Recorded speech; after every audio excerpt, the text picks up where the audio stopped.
નમસ્કાર મારા વાલા વિદ્યાર્થી મિત્રો, સ્વાગત છે તમારું। આજે મિત્રો વાત કરીશું ધોરણ 10માં ગુજરાતી વિષયની આપણી દ્વિતીય વાર્ષિક પરીક્ષા જે મિત્રો લેવામાં આવનાર છે તેના એસવીએસ કક્ષાના પેપરનું સંપૂર્ણ સોલ્યુશન આજે આપણે આ વિડીયોમાં કરવા જઈ રહ્યા છીએ, જે તમારી આવનારી બોર્ડની એક્ઝામમાં પણ મિત્રો તમને ખૂબ જ ઉપયોગી નીવડશે।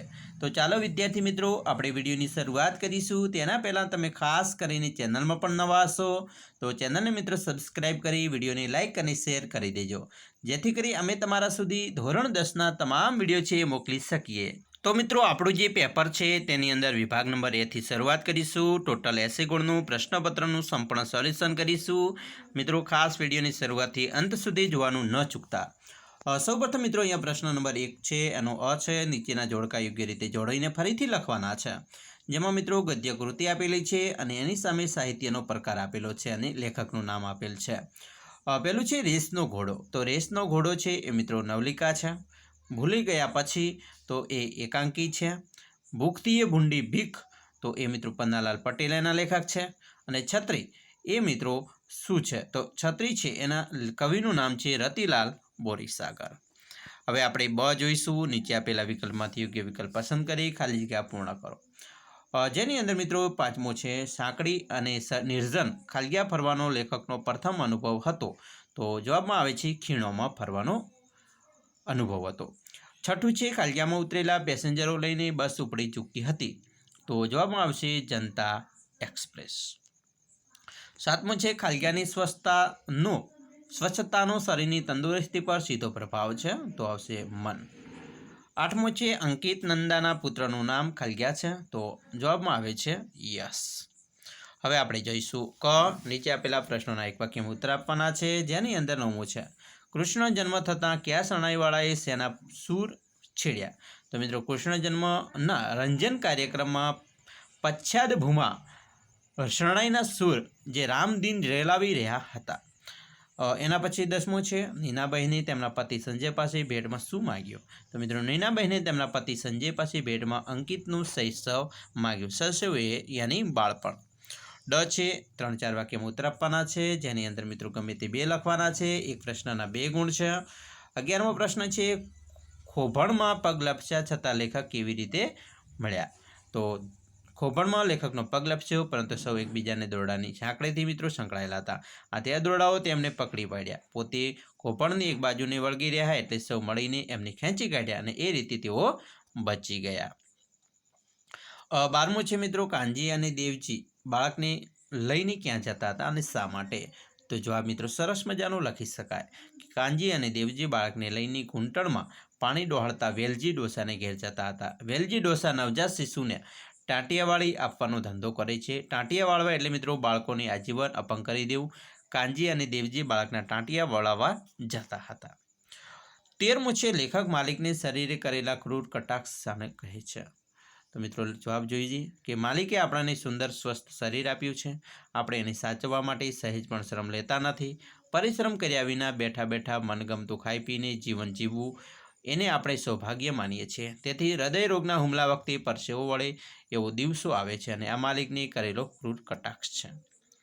આગળ જોઈશું। અહીં મિત્રો ઈ છે મુદ્દાસર જવાબ આપવાના છે, જેની અંદર તમારે મિત્રો ગમે તે 2 લખવાનું કહેવામાં આવશે। એક પ્રશ્નના 3 ગુણ છે, જેની અંદર 14મો પ્રશ્ન છે કે પુત્રી ખોયાની માતા પિતાની વેદના ગતિભંગ પાઠના આધારે તમારા શબ્દોમાં વ્યક્ત કરો। તો સૌપ્રથમ મિત્રો જ્યારે આપણે મોટા પ્રશ્નમાં જવાબ લખતા હોઈએ છીએ તેમ આગળ જેમ વાત કરી આપણે આગળના વિડીયોમાં તેવી રીતે પેલું સૌપ્રથમ સાહિત્ય કૃતિ લખવાની છે, બીજો પોઈન્ટ સાહિત્ય કર્તા, ત્રીજો પોઈન્ટ આવશે સાહિત્યનો પ્રકાર અને ચોથું આવશે અંશ કે ભાગ શામાંથી લેવામાં આવેલો છે। તો અહીંયા તમે જોશો આ પ્રશ્ન છે તે ગતિભંગ કાવ્ય પાઠનો છે। તો ગતિભંગ લઈશું, એની સાહિત્ય કૃતિ થશે, પછી એનો પ્રકાર લખવાનો છે, એના કર્તા લખવાના છે અને છેલ્લે અંશ શામાંથી લેવામાં આવેલો છે એ લખીશું અને પછી આપણે જવાબ લખવાની શરૂઆત કરીશું। આટલું મિત્રો લખશો તો તમને પૂરેપૂરા માર્ક્સ મિત્રો 3માંથી 3 જે તે નિરક્ષર આપી દેશે અને તમે સારા એવા માર્ક્સમાં મિત્રો વધારો કરી શકશો। તો સરસ મજાનો પ્રશ્નનો જવાબ આપણે આવી રીતે લખી શકાય છે। 15મો છે રાતો ચોપડો ફાડી નાખવા પાછળ લેખકનું મનોમંથન કેવું હતું? તો એની જવાબ લખીએ. એના પહેલાં મિત્રો જે આપણે 4 પોઈન્ટની વાત કરી એ 4 પોઈન્ટ લખી પછી જવાબ સરસ મજાનો લખી શકાય છે. તો મિત્રો સરસ મજાનો જવાબ આપણે આવી રીતે એનો લખીશું. 16મો છે ડાંગરવનો અને કૃતિમાં આહવાના આદિવાસીઓ વિશે લેખકને થયેલો અનુભવ વર્ણવો. તો સરસ મજાનો જવાબ પણ આપણે લખી શકીએ. પહેલાં 4 પોઈન્ટ ટાંકીને લખવાનો છે. હવે આપણે આગળ જોઈશું વિભાગ બી ઉપર. વિભાગ બીની અંદર જોઈએ તો નીચેના જોડકા યોગ્ય રીતે જોડીને ફરીથી લખવાના છે. જેની અંદર મિત્રો જોઈશું સૌપ્રથમ અ છે એક બપોરે. તો એક બપોરે એ અંગત આવશે. ચાંદલિયો તો ચાંદલિયામાં આવશે રઢિયાળી રાત. વતનથી વિદાય થતા તો વતનથી વિદાય થતામાં આવશે સોનેટ. બોલીએ ના કાંઈ તો એમાં આવશે ગીત. હવે જોઈશું બ નીચે આપેલા વિકલ્પમાંથી યોગ્ય વિકલ્પ પસંદ કરી ખાલી પૂર્ણ કરવાની છે. જેમાં 21મું છે સુર ખાલી જગ્યા સગા સંબંધીઓની ભીડમાં તો અહીં આવશે જવાબમાં શરણાઈ. 22મું છે મારે શિર ખાલિયાની આશીષનો વિસ્તાર તો ભારત માતા. 23મું છે કવિને એકમેકના ખાલી જગ્યા સુધી જવું હતું તો મન સુધી. 24મું છે રાત રાણી ખાલિયાથી નહાય છે તો ઝાકળથી નહાય છે. હવે આપણે જોઈશું એક વાક્યમાં જવાબ આપવાના છે. જેની અંદર મિત્રો 25મો પ્રશ્ન છે કવિ સ્નેહનું ઝરણું કોને કહે છે? તો દીકરીને કહે છે. 26મું છે કવિની છાતી શા માટે ગજગજ ફૂલે છે? તો મિત્રો કવિની છાતી ગુજરાતી હોવાથી વાતથી ગજગજ ફૂલે છે. 3-4 વાક્યમાં જવાબ આપવાના છે ડની અંદર. જેની અંદર મિત્રો ગમે તે 2 લખી શકાય. એક પ્રશ્નના 2 ગુણ છે. 27મું છે સકળ તીર્થ તેના તનમાં રે તો પંક્તિનો અર્થ જણાવવાનો છે. તો એનો જવાબ સરસ મજાનો લખી શકાય કે કવિ વૈષ્ણવજનને સકળ તીર્થ સ્વરૂપ કહે છે કારણ કે આ વૈષ્ણવજન નિર્મોહી હૃદય વૈરાગી તેમજ લોભ કે છળ કપટ વિનાનું હોય છે. તેણે કામ ક્રોધ પર વિજય પ્રાપ્ત કર્યો હોય છે. તેનું ચિત્ત હંમેશા રામના નામની ધૂનમાં જ લીન હોય છે. 28મું છે બોલીએ ના કાંઈ કાવ્યના કવિ આપણી વ્યથામાં કેવી રીતે રસ્તો કાઢવાનું કહે છે? તો જવાબ લખી શકીએ કે કવિ જણાવે છે કે આપણી વ્યથા જાણીને દૂર કરવામાં મદદરૂપ થવામાં કોઈનો રસ નથી. એટલે વ્યથામાંથી બહાર નીકળવાનો માર્ગ આપણે જ શોધવાનો છે. એ માટેનો સાચો માર્ગ એ છે કે આપણે એ વ્યથાને એકલા જ સહન કરવી. એ અંગે કોઈની ફરિયાદ ન કરવી. હૈયામાં ગમે તેટલી વ્યથાનો અગ્નિ સળગતો હોય પણ બહારથી શીતળતા રાખવાની છે.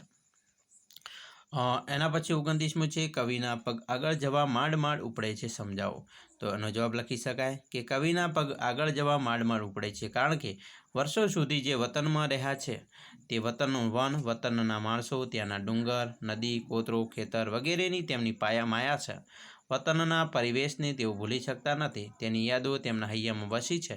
તેમ છતાં વતનનું છોડવાનું છે એટલે ઘર બંધ કરીને પોતાના નિશ્ચિત સ્થાને જવા પગ ઉપાડે છે પણ પગ સાથ નથી આપતા.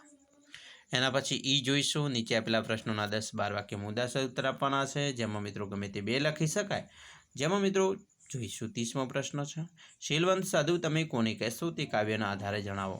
મિત્રો શીલવંત સાધુ જ્યારે આપણે આ પાઠનો જવાબ લખીએ પ્રશ્નોનો જવાબ લખીએ તેના પહેલાં આપણે જે 4 પોઈન્ટની વાત કરી સાહિત્ય પ્રકાર, સાહિત્ય કૃતિ, સાહિત્ય પ્રકાર, સાહિત્ય કર્તા અને એનો અંશ કે ભાગ. બરાબર. અને પછી જવાબ લખીશું સરસ મજાનો. 31મું જે હું એવો ગુજરાતી કાવ્યમાં કવિ ગુજરાતના મહિમા ગાન માટે પ્રયોજેલા વિવિધ સંદર્ભો સ્પષ્ટ કરવાના છે. તો એનો જવાબ પણ મિત્રો સરસ મજાનો લખી શકાય આવી રીતે. 32મું છે બોલીએ ના કાંઈ કાવ્યમાં આપણને સોસ જીવનબોધ મળે છે. તો એનો જવાબ પણ મિત્રો આવી રીતે લખીશું. પહેલાં 4 પોઈન્ટ ટાંકવાનું ન ભૂલતા. વિભાગ સી ઉપર જઈશું. વિભાગ સીની અંદર મિત્રો તમને માગ્યા મુજબ જવાબ આપવાના છે. જેની અંદર સૌપ્રથમ વિકલ્પ સ્વરૂપે હશે 8 ગુણ. 33મું છે નીચેના શબ્દોની સાચી જોડણી શોધો. તો જિંદગી આવી રીતે લખાય, ધૂમ્રપાન છે આવી રીતે લખાય છે. પછી મિત્રો સંધિ જોડવાની છે. શૂન્યાવકાશ તો શૂન્યાવકાશ. ગૌરી વ્રતનો સમાસ ઓળખાવાનો છે તો મધ્યમ પદલોપી. બંને શબ્દના જોડણી ભેદ થતા અર્થભેદ જણાવો. તો કેસ તો વાળ થાય અને કેસ એટલે મુકદમો થાય. પછી 37મો છે શેતલ જાણે માથાના વાળ છૂટા મેલીને રમણે ના ચડી હોય એમ એના પાણી ઘૂંઘવાટા ઉતરે છે તો જાણે રાખી શકે એટલે કે ઉત્પ્રેક્ષા અલંકાર આવે છે. હવે મિત્રો વાત કરીશું પ્રત્યયની અંદર પાલનહાર શબ્દમાં કયો પ્રત્યય લાગે? તો પાલનહાર એટલે પર પ્રત્યય લાગે. સમાનાર્થી શબ્દ છે નૈસર્ગિક એટલે કુદરતી થાય. ભૃગ એટલે ભમરો થાય છે. એના પછી મિત્રો જોઈશું અહીંયા તમને આપેલો છે સુંદરતા. તો શબ્દોની જે મિત્રો વિકલ્પમાંથી સાચો વિકલ્પ શોધવાનો છે. તો સુંદરતા એ ભાવવાચક છે. માગ્યા મુજબ જવાબ આપવાના છે, જેની અંદર મિત્રો રૂઢિપ્રયોગ છે. એનો અર્થ છે પાટે ચડી જવું, એટલે કે ઠેકાણે પડવું, યોગ્ય રસ્તે આગળ વધવું. કહેવત છે, નહીં ઘરના કે નહીં કાટના, ન આજ બાજુના કે ન તે બાજુના. શબ્દ સમૂહ માટે એક શબ્દ છે ઘોડાના જીન, પલાણની રૂ કે ઊનની ગાદી, જેને આપણે દળી કહીએ છીએ. ખાસ યાદ રાખવાનો છે. વિરોધી શબ્દ છે હરખ તો શોખ. કર્મણી વાક્યમાં ફેરવવાનું છે. બાપુના ગુજરી ગયા પછી બા મને ઉઘરાણીએ મોકલે. કર્મણીમાં મિત્રો વાક્યમાં ફેરવીએ તો બાપુના ગુજરી ગયા પછી બા દ્વારા મને ઉઘરાણીએ મોકલતી. હવે તળપદા શબ્દ ગદરો એટલે કાદવ વિશેષણ છે. તો 2 અહીંયા સંખ્યાવાચક થાય. ક્રિયા વિશેષણમાં એકાએક તો રીતિવાચક વિશેષણ છે. એના પછી મિત્રો જોઈશું આર્દ્રતાની ધ્વનિ ઘટક છૂટા પાડવાના છે. આ વત્તા ર વત્તા દ વત્તા ર વત્તા અ વત્તા ત વત્તા આ. પ્રેરક વાક્યમાં રૂપાંતર કરવાનું છે. કુસુમાયુધ શું ગયા, માએ કુસુમાયુધને સુવડાવ્યો. પછી મિત્રો છંદ ઓળખાવાના છે. તો અહીંયા મિત્રો જે વાક્ય આપેલું છે એ સ્ત્રગ્ધ્રા છે, જેમાં 21 અક્ષર છે. એના પછી મિત્રો છંદનું બંધારણ ઓળખવાનું છે. મરભન ય તો સ્ત્રગ્ધ્રાનું છે.